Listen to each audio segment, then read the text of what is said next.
Ladies and gentlemen, at this time, we'd like to ask you to please start making your way towards the auditorium so that we can begin our program. Please start making your way towards the auditorium. Thank you.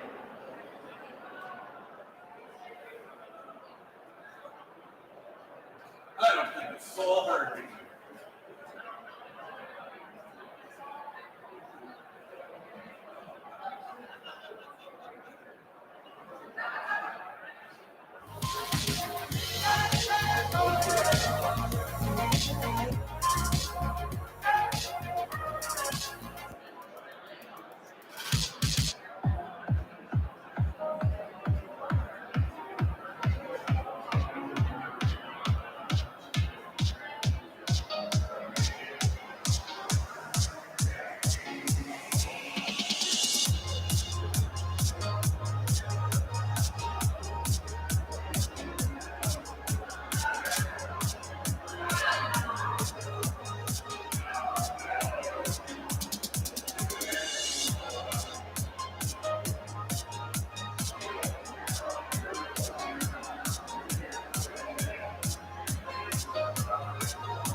Okay, we'd like people to come on in and get your seat, if you please.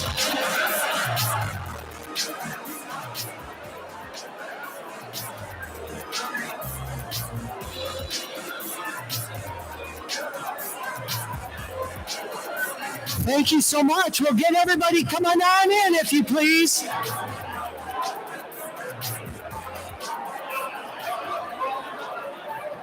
Hi. Look at you.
Okay, ladies and gentlemen, if I could have your attention, please.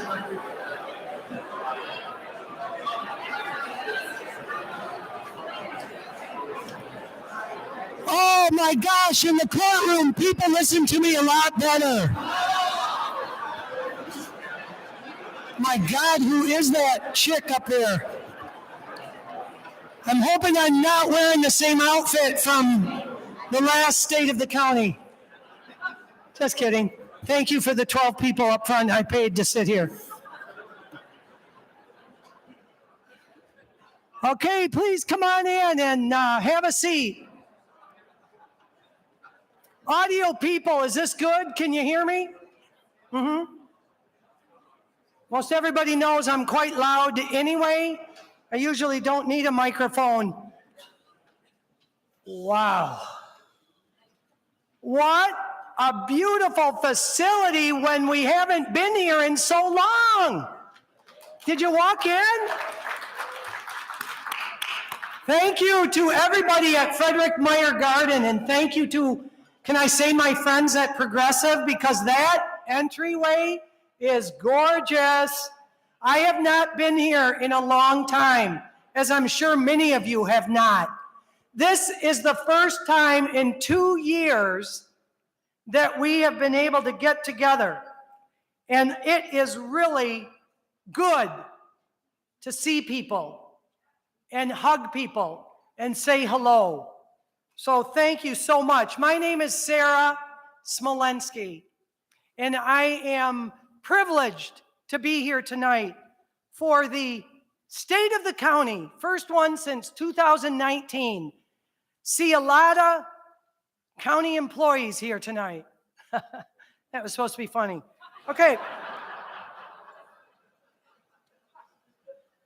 You know, the State of the County is a unique time for us to hear from our leadership. And we appreciate so much our leadership and what they do. Tonight's event has a number of sponsors, and I'd be remiss if I didn't do a shout out, because the sponsors have made tonight possible for us to gather and for the beautiful hors d'oeuvres and the drinks that you're enjoying. And don't feel funny if you need to get up and grab another plate, because we get it. And it's been a long day for some people, and maybe some of you missed lunch, but go for it. Okay. So our sponsors tonight that have made this possible: Blue Cross Blue Shield, Consumers Energy, Downtown Grand Rapids Incorporated, the Grand Rapids Chamber, ITC, Meyer, Public Affairs Associates, The Right Place, Rockford Construction, Warner. Would our sponsors, with all those names up there, please just give a stand up so we can give you a shout out? All the sponsors. Yeah.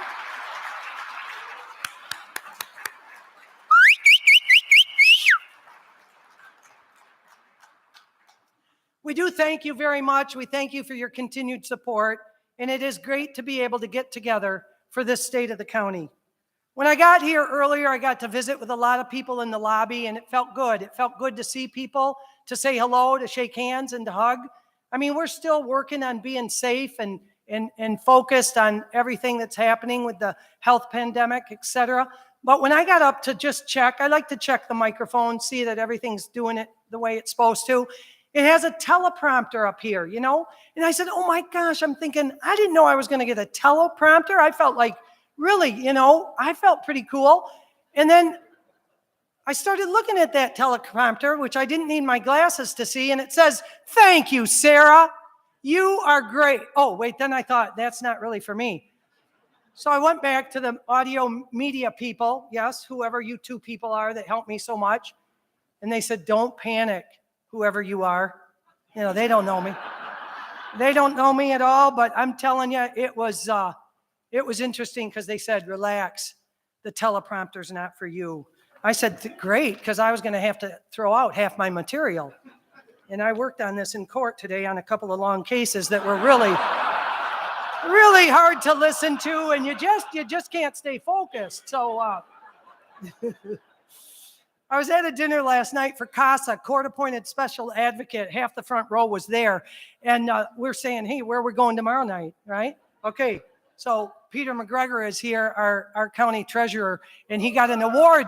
He got an award last night at CASA, and I said, okay, I'll see you tomorrow night. So we joked tonight about where we're going tomorrow. So, okay, I know we only have the place till midnight, right, Warner Norcross? Warner Norcross is paying it, so I got to keep moving here. I get the distinct honor to introduce the board of the Kent County Commissioners. And that, as you all know, is Mr. Stan Steck. Now, in January, and I mean, I have probably been at, we'll just say 5 county commission meetings in 32 years. Seriously, I mean, we're the judges and we don't really hardly ever go to those unless we need money, which really, when I think about that, it should be more than 5 times. But just let's say it's been a few. Well, I was at this committee meeting in January when Stan Steck was unanimously elected as the chair of the Board of Commissioners. I was hoping I got it to vote, but you don't get to vote when you're not a commissioner. And like, wait, whatever. But Stan was first elected to the board in 2014, and then just January of 2022 was unanimously elected as our chair. So he's an attorney at Miller Canfield. He has a very long history, I know many of you know him, serving this community on various boards and committees. And I was thinking, now I've met Stan many, many times over the years, and I've met his wife Cindy a few times, but I saw her tonight and I recognized her. And then I said a little prayer, thank you, Jesus, that we're wearing name tags. Because, you want to make sure you're right. And I said, this is blowing her cover, really. Now I just blew my whole joke, but I got it on good authority. I won't say Cindy, but, somebody like her. I got it on good authority, a little unknown fact about Stan. And I was thinking, this is good. And I can make this work. So when they say a little birdie told me that Stan Steck never cusses, which I think is a beautiful trait. It's a beautiful recognition. And I think we all ought to work on it more. But I said to that little birdie, Cindy, I said, has he used Zoom the last 2 years? Like, what are you talking about? I mean, I just got done with 2 hours of Zoom in my courtroom, which I know most of you aren't as old as I am, so you wouldn't remember, but Hollywood Squares, it's like 40 people on Zoom. And you're talking to somebody one by one, and you don't even know if the person you're talking to is the one you're looking at. And then a dog gets into view and grabs the paper some guy's holding, and you're like, what? And then I'm looking at this one guy, and I'm like, do you have a shirt on? I'm not making this up.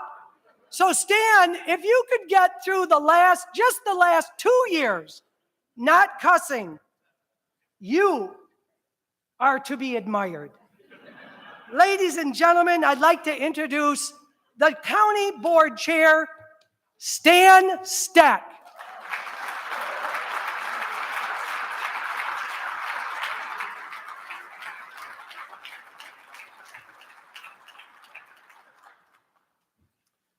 Thank you, Sarah. You are great.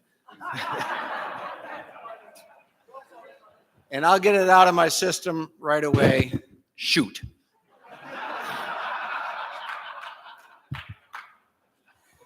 All right.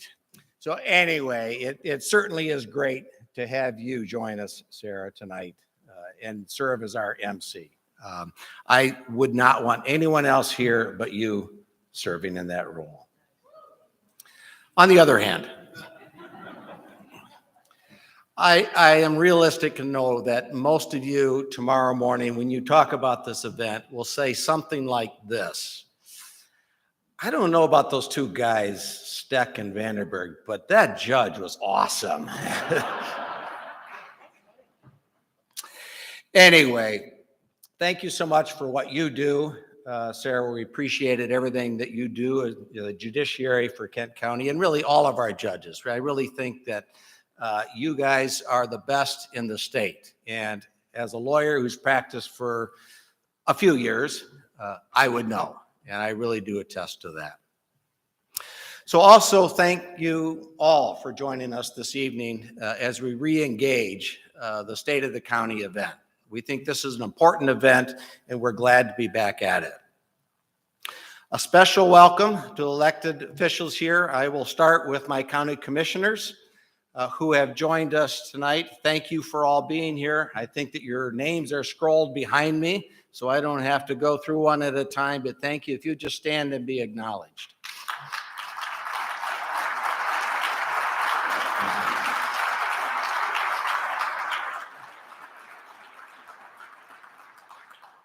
There's no question that we are elected from different spectrums and different sections of the political spectrum. We come from different places, but I can attest that these commissioners have consistently worked collaboratively and committed to a single vision to advance this county. So thank you for that.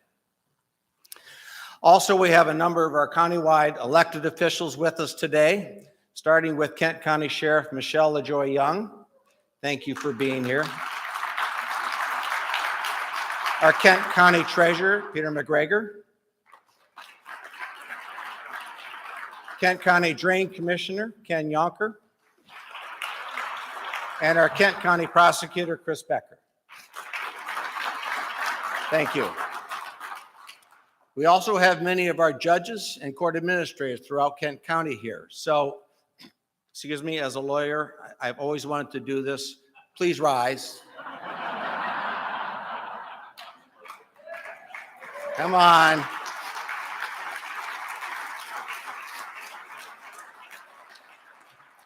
Thank you for joining us. Also, we have many leaders from various townships, cities, and villages. Well, all the leaders of our local cities, villages, townships, please stand and also be recognized.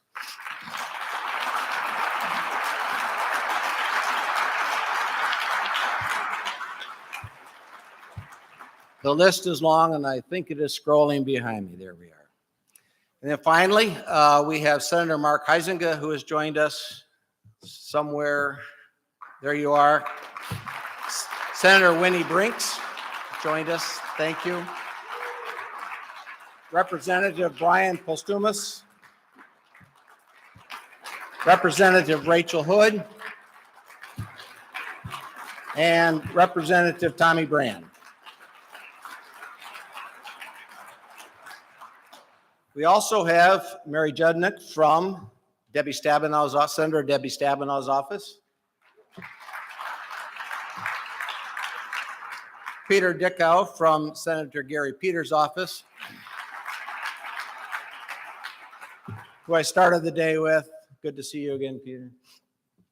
And also from Representative Peter Meyer's office, we have Rick Truer and JJ McGrath. Thank you for joining us. So finally, a very heartfelt welcome aboard to our new Kent County Administrator, Al Vanderburg, who we'll hear from in a few minutes. So Al, on behalf of the Board of Commissioners, I'd like to take this opportunity to say how grateful we are for your tremendous leadership since you returned to Kent County. You are a results-focused, strategic, and data-driven leader, and your experience is exactly what Kent County needs as we move forward. You've already led us through some tough times and some tough issues, and you've done so with insight and grace. When the search team interviewed for Al, we told him that our vision was to be the best-run county in the state. And when he accepted our offer to become our county administrator, he in turn stated he would not even come to Kent County for anything less than being the best. Thank you. But life has not afforded us the luxury of pursuing our vision in a static and predictable world. We are constantly confronted with challenges and what seems like tougher and tougher issues. Indeed, you hardly need me to tell you that these past few years have been difficult. And really, these past few weeks have been agonizing. We've struggled for 2 years with COVID-19 pandemic that brought illness, hospitalization, and deaths. And this includes the loss of one of our own, Kent County Sheriff Deputy David Cook, who died of COVID on November 1. We have strained under the burdens caused by the COVID-19 mitigation directives, that limited our lives and our liberties in many ways. We've had to deal with the corrosive effects of increased political polarization. Our employers have struggled with an extraordinarily tight labor market. We have found our spendable income eroded by inflation, and a severe lack of affordable housing continues to oppress us. And we have seen increasing negative impacts from environmental contaminations. Indeed, even as we gather here tonight, we are in the throes of perhaps one of the greatest challenges as a value-driven community with the tragic death of Patrick Lyoya. 3 weeks ago, we asked ourselves if we should cancel this event. We wondered if we could stand in front of you and talk about our community's accomplishments, and promises, and priorities at a time when these circumstances have focused us to reassess who we are and what kind of community we want to be. Few events have challenged our core values or compelled more soul-searching than this. But when a community and its people are wounded and fractured, it can be difficult to be clear-eyed. But we must ask what we can learn from this and how we can help heal what is broken. The answers will not come easily, and it may even be more difficult to make changes. But we recognize that these are steps we must take together as a diverse community. So we gather together this evening with renewed hope and determination to build a community that is both equitable and welcoming and safe and secure for all. As we take these steps together, the first is to acknowledge that this event was a tragedy, and a tragedy for those involved and for the entire community. Second is to acknowledge that while police work and the expectations of the community are changing dramatically, one of our highest priorities is maintaining a secure environment in which every person, regardless of their race and ethnicity, sexual orientation, political belief, economic status, can feel safe to live their lives as they choose. So when you pair these two priorities, it's clear that to meet our law enforcement obligations to this community, we must focus on continuing to attract and retain those individuals most suitable for law enforcement, broaden the competencies of our law enforcement, provide them with the best available technologies and systems, maximally train the entire workforce, and assure that our law enforcement policies and systems promote our core community values. We are not suggesting that these or there are simple solutions, or that we have all the answers. Continued efforts to diversify law enforcement agencies so they are reflective of the communities they serve is important. Work to build bridges and understanding between community and law enforcement must continue. Innovative collaborations with behavioral health providers to design new response solutions are critical. But the importance of de-escalation training, mental health training, and the use of force training has never been more apparent. And so in pursuit of these objectives, the Board of Commissioners has supported the Kent County Sheriff's initiatives to recruit and retain highly qualified workforce that does reflect our community. We have approved funding for new technologies and have fully funded our sheriff's efforts to expand workforce training. For instance, Sheriff's Office law enforcement training staff completed a program at the Force Science Institute to become certified in the industry in de-escalation training. The Sheriff's Office has doubled its annual de-escalation and mental health training for law enforcement officers and corrections staff over the past 2 years. The Sheriff's Office has made use of mobile crisis teams, including a juvenile crisis unit from Network 180 since 2020, and is working with Network 180 to expand the number of mobile crisis teams that are active in the county. Law enforcement officers can call in a team for co-response anytime mental health issues appear to be in play. The outcome of these efforts are tangible. For instance, the Kent County Sheriff's Officer's use of force at any level is extremely rare. They have tracked this data for years, and it shows that Kent County Sheriff's officers' use of force in less than 0.5% of all police contacts. We are proud of that statistic, and the sheriff prioritizes annual training to ensure that those numbers hold. And others have taken notice as well.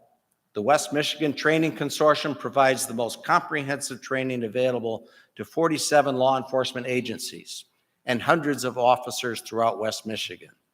Many of the trainers come from the Kent County Sheriff's Office.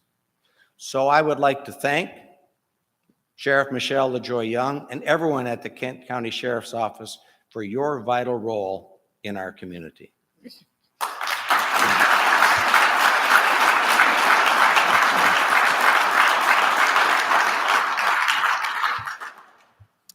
Having said that, we are still confronted with the need to be vigilant to what is not working and to be open to change to ensure that our actions are consistent with our values.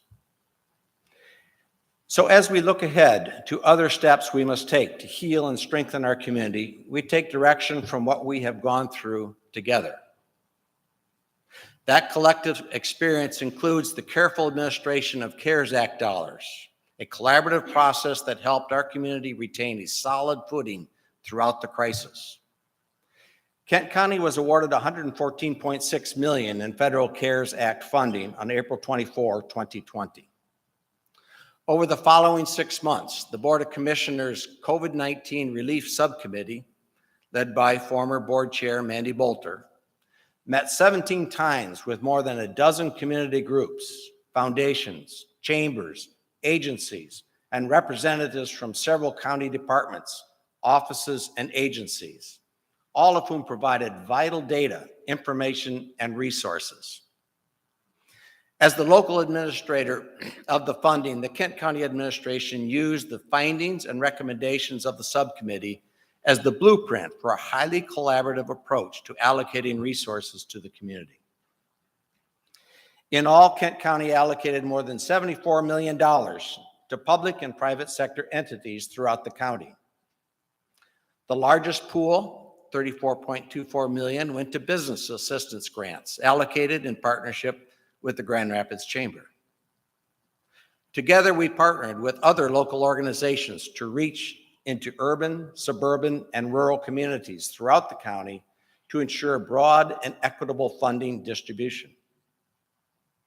Additionally, we allocated $2.95 million to public, private, and charter schools, $14.65 million to 32 local units of government, $2.54 million in personal protection equipment to more than 6,400 employers, and partnered with the Heart of West Michigan United Way to allocate $9.36 million to nonprofit organizations. Our goal with the CARES Act funding was to support those who were hurting as quickly as possible. The county has now been awarded more than $127 million in ARPA funding, and with these funds, we will be able to be more strategic and identify where the dollars can be used for major transformational projects to benefit the entire community for generations to come. At the April Board of Commissioners Executive Committee meeting, 5 categories of spending were discussed. They include community resiliency, community transformation, infrastructure, economic innovations and workforce development, and improving government operations. Prior to and throughout the pandemic, we've worked alongside community members, including many of you, on big issues like behavioral health, broadband, and affordable housing. Going forward, we will continue to engage diverse community collaborations, taking direction from what we have learned through the pandemic. A great example of an initiative already in progress is the Behavioral Health Continuum of Care Initiative, led by the Kent County Population Health Consortium, in partnership with Network 180. As the chair of the Network 180 board, this reinvention of crisis care in Kent County is near and dear to my heart, I did promise I wouldn't spend 2 hours on this, just a few minutes. Al will talk later about a few of the other ARPA funding priorities. Our community reassessed how we were responding to the increasing number of mental health crises flooding our jail and our emergency rooms. Approximately 5 years ago, a crisis center task force was established to bring together individuals and expertise from across the community to explore how we can do this better. We learned that we were not providing vital crisis care in a timely and effective manner. And it was clear that the system was essentially boarding people who are in crisis in our jail and emergency departments in a significant waste of taxpayer dollars. We were convinced we could do it better. As new models for treatment and response were developed, the task of making these ideas a reality was transitioned to the consortium. The enormous spike in demand for behavioral health services during the pandemic further shaped this work.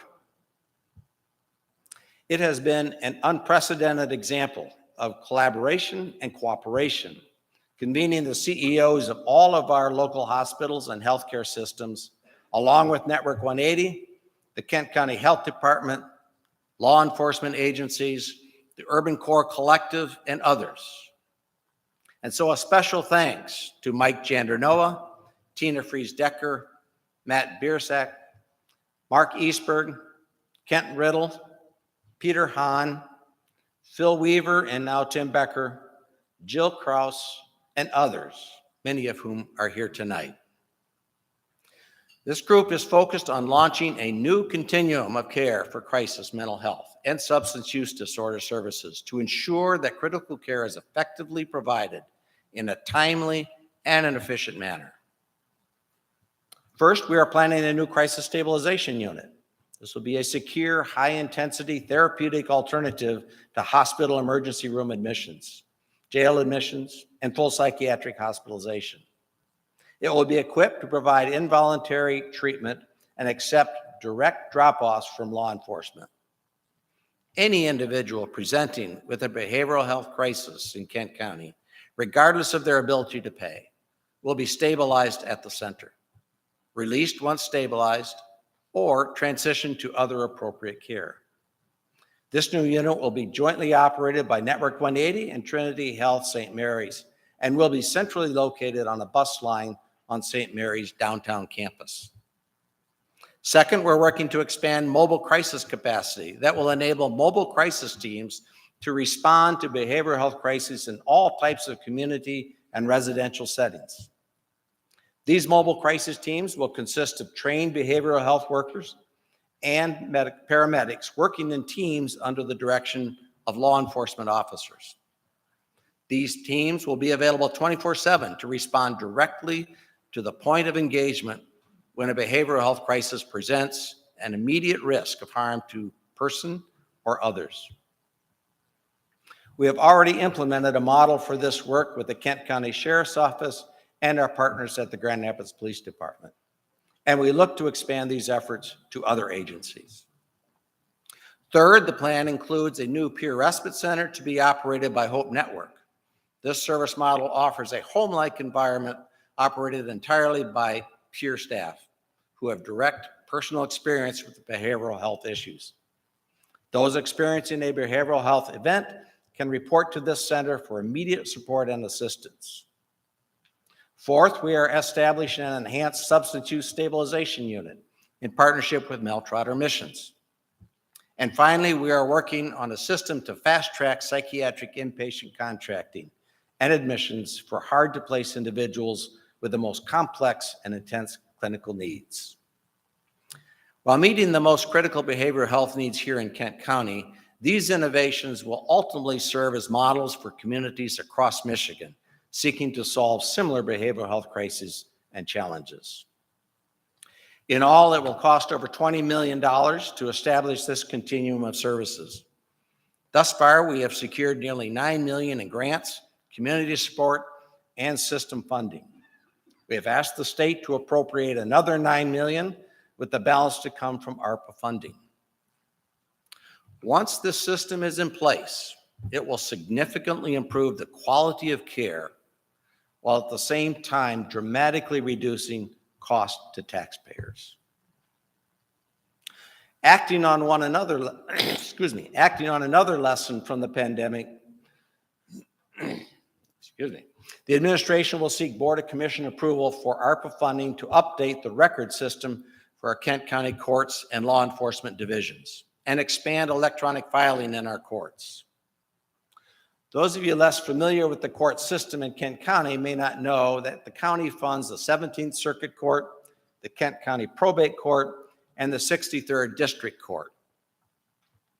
The county's funds are further utilized within the 17th Circuit to fund the Friend of the Court and several specialty courts, including the specialized business docket, girls' court, juvenile and adult treatment and support courts, which include mental health and substance use disorder services, truancy court, and the young sex offender treatment program.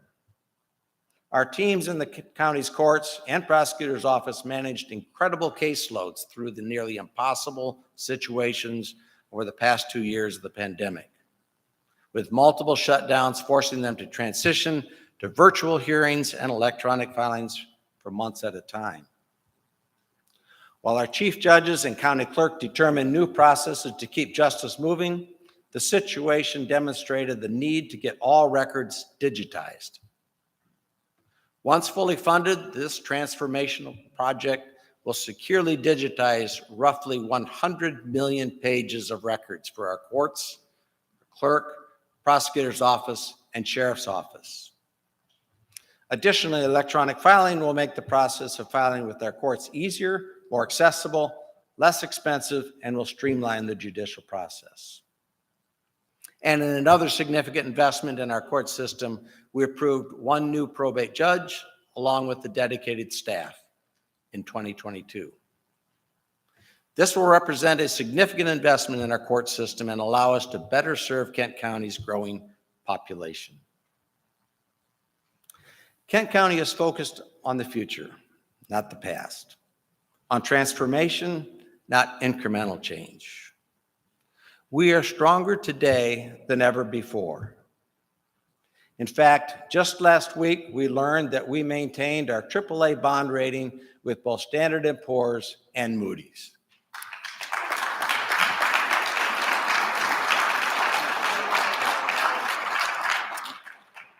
For those of you that were in the lottery, that took 23 minutes to get to before I started.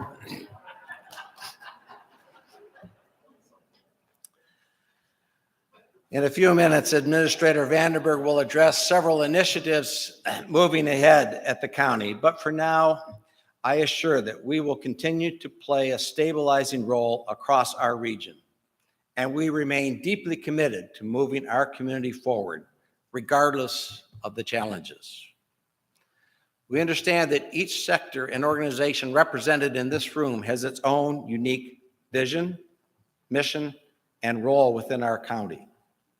And we look forward to continuing to work with you to secure a safe, healthy, and vibrant community in which you have the opportunity to make your vision a reality.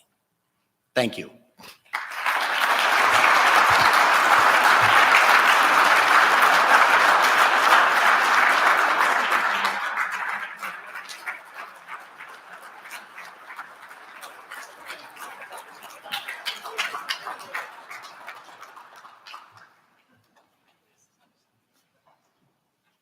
Thank you so very much, Stan.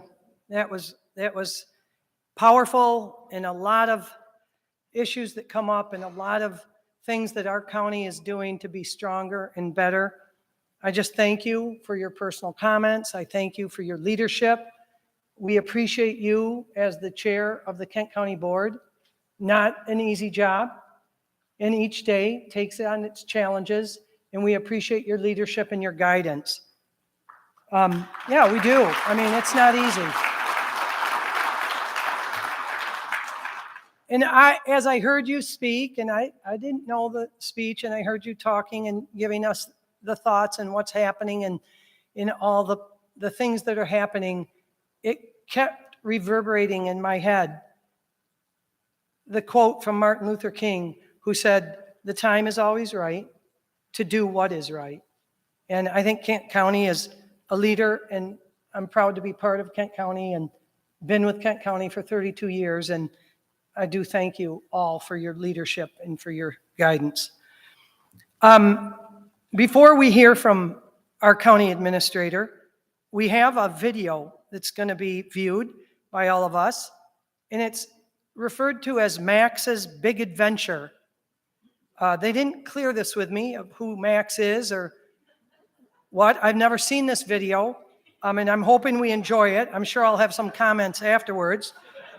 But please join me in watching the video about Max's Big Adventure through our awesome County of Kent.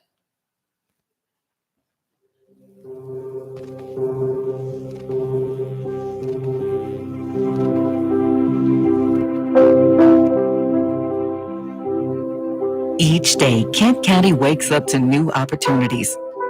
And if you're like us, you're pondering the question, why county government? No? Okay, so maybe you're not like us, but it's still an excellent question.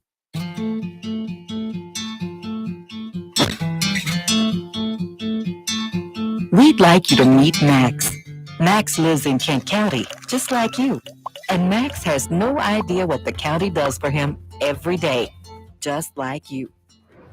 Max is enjoying his slice of the American dream. He has a nice 4-bedroom, 3-bath house in a quiet neighborhood outside the city. On the weekend, they had friends over for a party. And all those recyclables are on their way to where they belong. Thanks to Kent County's recycling and sorting facility, he can put everything in one cart and set it by the curb. While Max is running his errands today, he doesn't realize that with the county, his safety is paramount. We know that he can get around because the roads are well maintained and the traffic lights are working properly. The Kent County Clerk's Office makes complicated tasks as easy as stop in and pick up. Max is going to be an uncle. He's driving downtown to see his in-laws who just adopted their first child in the county courthouse. The clerk's office helps in that regard as well. Each day on his way to work, Max drives by the health department. It may look like another pretty building, but anytime he needs, say, an immunization, we have him covered. Did you know county government oversees all elections within the county and certifies results for hundreds of polling stations? They also ensure school safety by providing resource officers. You didn't? That's okay. Max didn't either. Not only does the sheriff's office provide safety in the schools, but they are on patrol to serve our residents 24 hours a day. Max might not need that now, but the sheriff's department will be there when he does. When Max is ready to unwind at the end of his day, Kent County manages and maintains over 7,000 acres within 42 parks and over 100 miles of trails. Good government enhances quality of life and is working behind the scenes so the assistance you need is there when you need it. Even if Max doesn't know it, that's okay. We do, and we know why. We are here providing hundreds of services for him and you every day.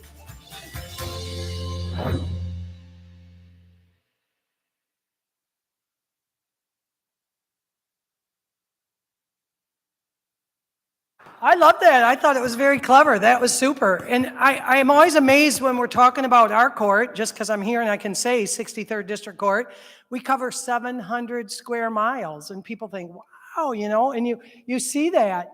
And it gives you a whole totally different perspective. Now, I don't know Lori, who was involved in putting together Max. I was thinking it was a dog at first, and then I was happy to see it was a human. But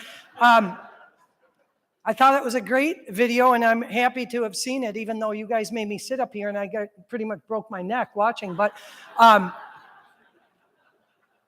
just wondered whoever put it together if they could do a Zoom tutorial, and because we could use it at the court. All right. No, but seriously, that was fun, and it was great to see. We live in a great county, and we're lucky. We're fortunate, and we're blessed. Thank you for that. It's my pleasure to introduce the County Administrator, Al Vanderberg. Now, Al started as our new County Administrator August 30th. Prior to joining us, Al was the longest serving administrator in our neighboring Ottawa County. He's no stranger, though, to us here at Kent County. As you know, he previously served as Deputy County Administrator from 1999 to 2003.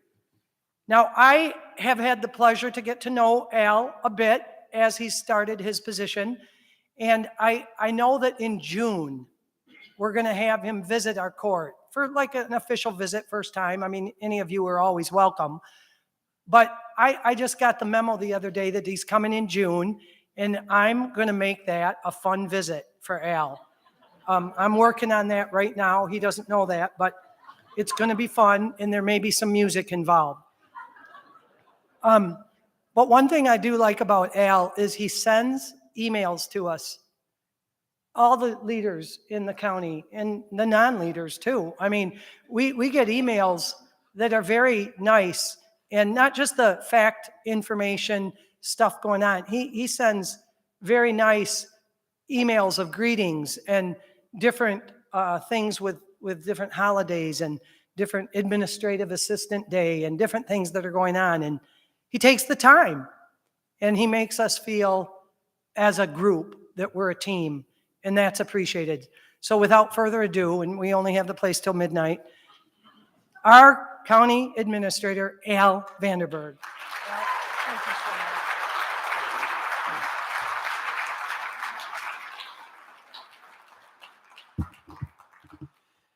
Thank you, Sarah.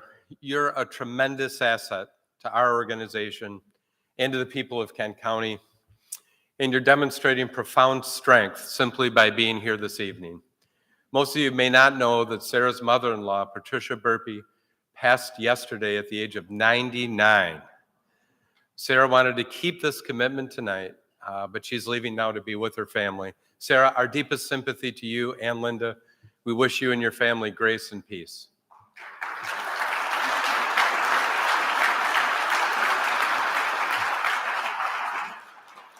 And if I'm able to stick a landing, you're 18.6 minutes away from the drinks and delicacies on the other side of those doors. So my thanks to all of you for being here and for your warm welcome back to Kent County. This is a great community, and I am both humbled and proud to serve as your county administrator. I've come to think of myself as the time capsule county administrator. It's been fun to re-engage with many of the people and successes that the county had way back from my first time as deputy county administrator. Seems like many years ago now. I share Chair Steck's enthusiasm, though, about the future of Kent County. This is the moment for transformational change. Kent County has seen significant population growth, 9% since 2010. That level of growth means changing demographics and evolving needs. Kent County is poised for growth on a scale that we have not previously seen. 55% of our population is under the age of 35. Diversity is on the rise. 29% of our residents identify as ethnically or racially diverse. Our educational attainment, including high school diplomas, associate's degrees, four-year and postgraduate degrees, exceeds both the state and national averages. As your county government, we must lead transformational change to meet ever-evolving community needs. That calls for an agile environment and systems that allow our talent, technology, and space management practices to evolve as well. We must also recognize that transformation is both a strategy and a future state of being. It's the decisive action we take now to make the future better. Wayne, the great one Gretzky, said it well, I skate to where the puck is going to be, not to where it's been. I'll outline several pieces of our transformation strategy this evening that point to where we're going as a county. Anytime you seek to make change in the world, you must start at home. That's because an organization either moves forward or it falls back. So as we work to become the best partner to help lead the transformation of Kent County, that's exactly what we are doing. Our internal efforts are focused on 5 areas: cultural transformation, attracting top talent, facility improvements, key investments in departments, offices, courts, and agencies, and departmental structure. Let's look first at cultural transformation. Last Tuesday, I presented an update to the Board of Commissioners Executive Committee on our internal cultural transformation plan focused on 6 C's: customer service, creativity, communication, cultural intelligence, competency, and collaboration. Through this work, we are defining how we will rise to the challenge of serving our growing and diversifying community. Our team is 1,750 strong and works across 25 departments, offices, courts, and agencies. While we have vastly different job descriptions, we share a vision. That is to be your ready partner in building a welcoming place where everyone has an opportunity to thrive.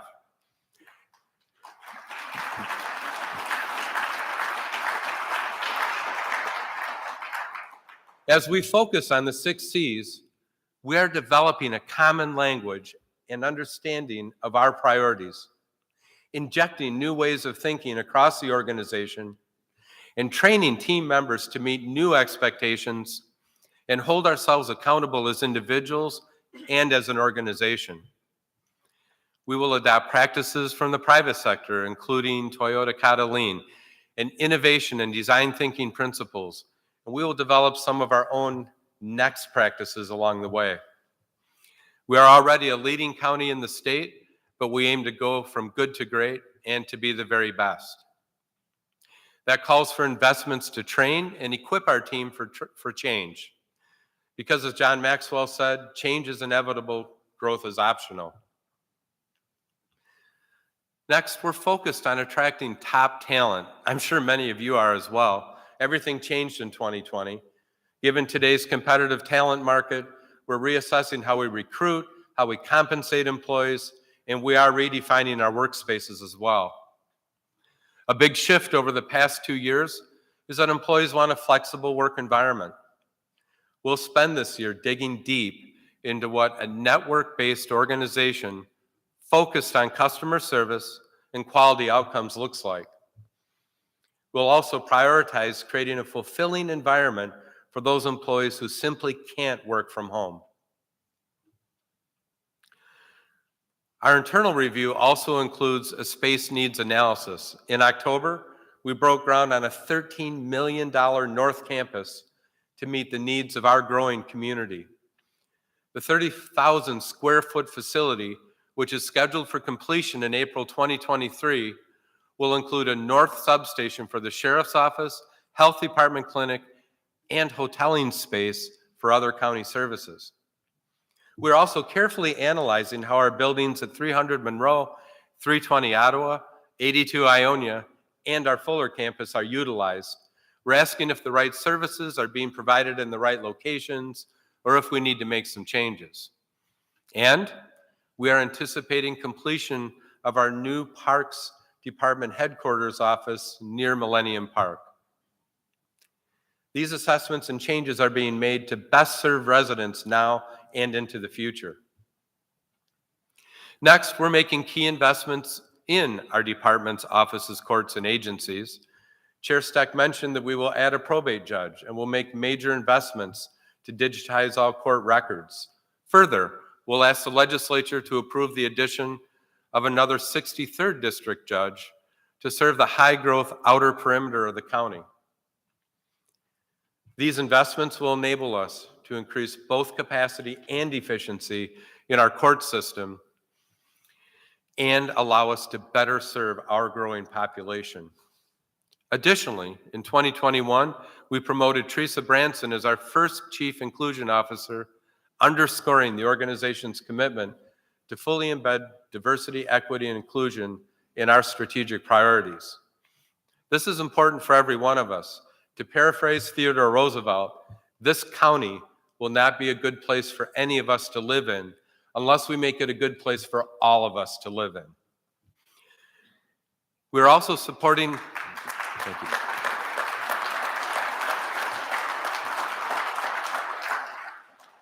We're also supporting the sheriff's commitment to transparency in law enforcement. Kent County recently invested $2.2 million to purchase body-worn cameras for all 200 law enforcement personnel in the sheriff's office. This investment was fully operational in 2021.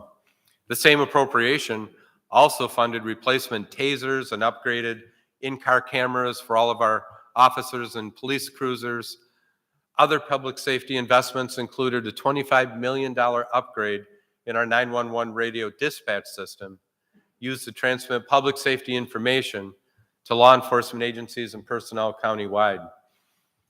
In this year, the Sheriff's Office is budgeted to build and open a virtual reality de-escalation training center within their current firearms range. This multifunctional center will integrate virtual reality de-escalation training with firearm and taser training at a level that is nearly impossible to do with the use of live ammunition. And those aren't the only investments we're making in county technology. I side with W. Edwards Deming when he said, "In God we trust, all others must bring data." We live in a day when the ability to collect and utilize data to drive quality outcomes is growing exponentially. So, in the year ahead, we will build a data center that will serve as a foundation for future use of artificial intelligence in service delivery. This will include use of machine learning, natural language processing, and robotics that will enhance the flow of information between residents and their county government and continually improve service delivery. On the department front, we are considering a significant realignment in our animal shelter and animal control services in the months ahead. Details are being finalized, and you'll hear more about this next month. I can say that the plans have been deliberative and that we're very grateful to our animal shelter team, volunteers, and local, very robust animal welfare organizations. They've been wonderful partners working in the best interests of our community and also the animals in our care. Transforming our internal culture, attracting top talent, improving our facilities and departmental structure are critical to our ability to deliver excellent services and to help build a prosperous place for all. But that's just part of the story. And now for the rest of the story. 2002 marks the 4th year of the Kent County Strategic Plan, with goals related to economic prosperity, high quality of life, excellence in service delivery, inclusive participation, and effective communications. The plan has provided clear guideposts for our work since 2019. But we had to shift focus during the pandemic. To get things back on track, the Board of Commissioners and I recently revisited the plan and developed a set of strategies to advance each of the 5 goals and identified important outputs and desired outcomes of those strategies to track our progress. This exercise has been important as we identify funding and service priorities for the year ahead. That includes helping to guide allocation of ARPA dollars.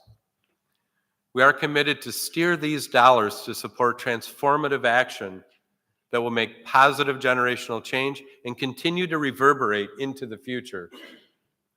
As Chair Steck noted, Kent County was awarded more than $127 million in ARPA funding. This provides us a rare opportunity to make strategic long-term investments both within the county organization and throughout our county as a region. To help us with this important planning process, we've hired Guidehouse, a consulting group that advises the U.S. Department of Treasury and the state of Michigan on how to distribute and leverage ARPA dollars. We're meeting with them to make sure we're in full compliance with the complex set of requirements that dictates how the money may be spent, and equally important, how these funds will be audited after the program ends. The funding application process will kick off by early June. Leading up to that, Kent County will host 3 community engagement sessions in May, where we will hear from residents, community organizations, and others about their priorities. We will take public input, funding applications, and other county needs into account when prioritizing the final recommendations that go to the Board of Commissioners for approval. We also expect to use ARPA dollars to advance some major initiatives already underway. Broadband is a priority ripe for ARPA funding. Right now, significant areas of Kent County don't have access to high-speed internet. In some areas where there is access, it's substandard. We need to change that. With the rise of the gig economy, the need was evident before the pandemic, but the true fallout from our lack of connectivity became painfully clear over the last 2 years. Not all residents could easily work or learn from home due to these broadband deficiencies. CARES Act funding did provide emergency access through some limited hotspots, and our legislators have continued to champion this issue in Lansing. Now, ARPA funding can help solve the problem, but we need to better understand the extent of it, even at a parcel level throughout the county, before we can develop a county-wide solution. We will soon hire a consultant to assist in identifying and prioritizing these needs across the county. Drawing on regional expertise and insights from community groups, we'll ask how we can leverage ARPA dollars in partnership with the state, local communities, and service providers throughout Kent County to make a meaningful impact. Once that analysis is complete, our goal will be to work with public, private, and nonprofit partners to fund a collaborative and comprehensive solution. Without it, we cannot deliver on our collective commitment to ensure that Kent County is a place where everyone has an opportunity to thrive. Within our own organization, we are in the early stages of planning for a new state-of-the-art medical examiner facility that can better serve the entire region. It's time to get our medical examiner out of the small basement space where they've been operating since the early 2000s and into a modern facility that suits the operations of this vital community service and really reflects better who we are in the medical services in Kent County. We'll be able to share more as the plan takes shape later this year. We also aim to leverage federal, state, and local funding, including ARPA dollars, to further advance plans for the Grand River Greenway. A loosely knit coalition of public, private, and nonprofit organizations is working to develop a contiguous non-motorized trail along the Grand River, starting on the shores of Lake Michigan in Grand Haven and running all the way to Lowell. This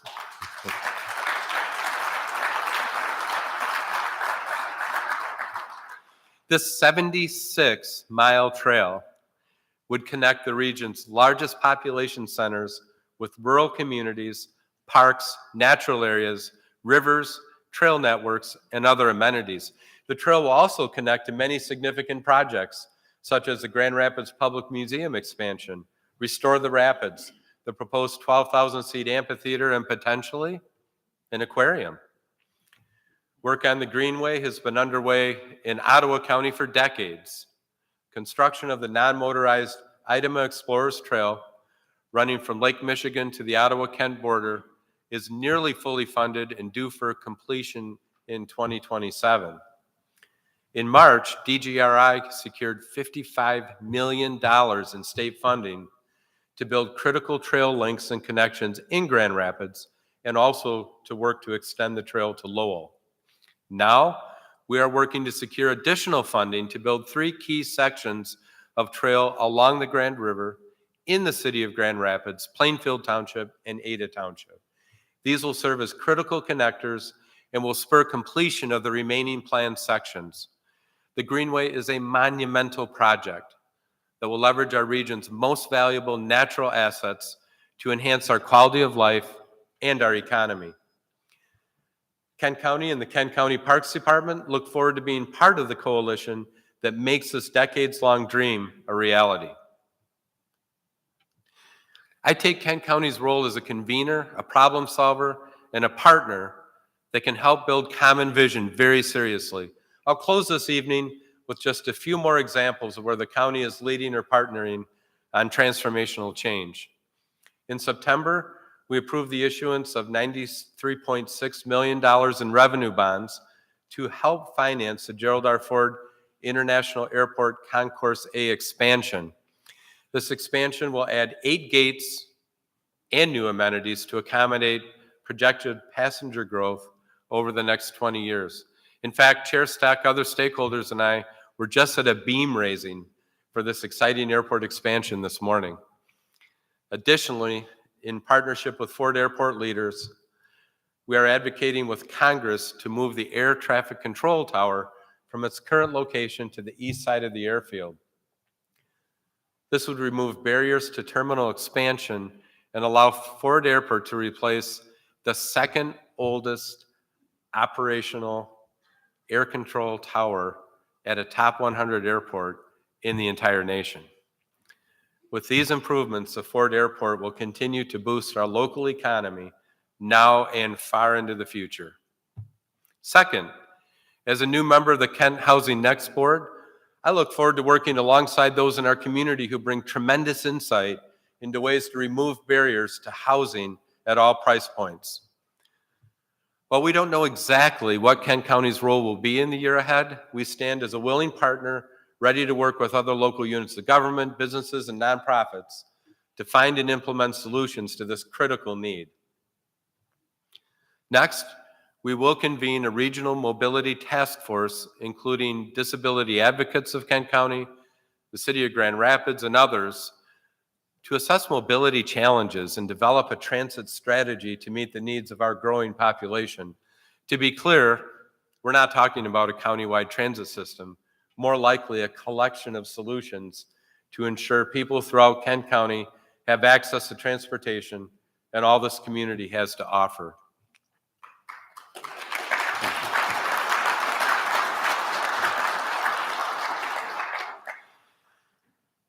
Knowing that we're more effective when we work together, I've also brought back quadrant meetings with elected and appointed leaders from cities, townships, and villages across the county. We'll be meeting in the 4 county quadrants twice a year to discuss priorities, joint initiatives, build relationships, and learn from each other. One key initiative that we've been working on with a stakeholder group comprised of leaders from our local cities and townships, the Right Place, the Grand Rapids Chamber, and the Department of Public Works is the proposed Sustainable Business Park. Right now, the trash we bury in Kent County landfills each year could fill 2 U of M football stadiums. And our landfill expenses have tripled in the past 3 years due to PFAS contamination. If we're committed to transformational thinking and change, we need to leave something better for future generations. Our goal is to divert 90% of Kent County generated trash that goes to landfills by 2030. To reach that goal, the Department of Public Works has been working on plans for a $370 million sustainable business park where tenants will treat, recycle, repurpose, and capture value from our community's solid waste. Last October, DPW made significant progress when they identified an anchor tenant for the business park. But this is not a done deal. It's a complicated project, and change is always at least a little messy.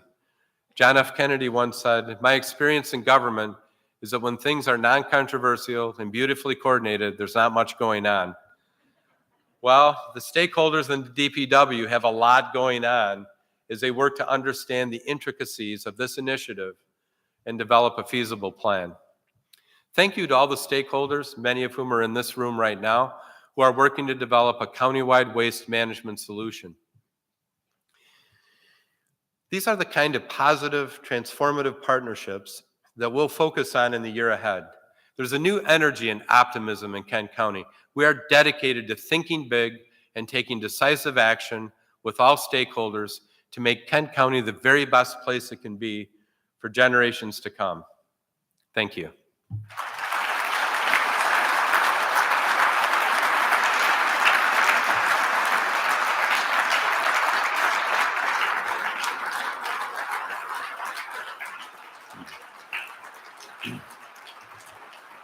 Thank you all very much. Please enjoy yourselves at the Afterglow. You're probably quite ready for that by now, so have a great time.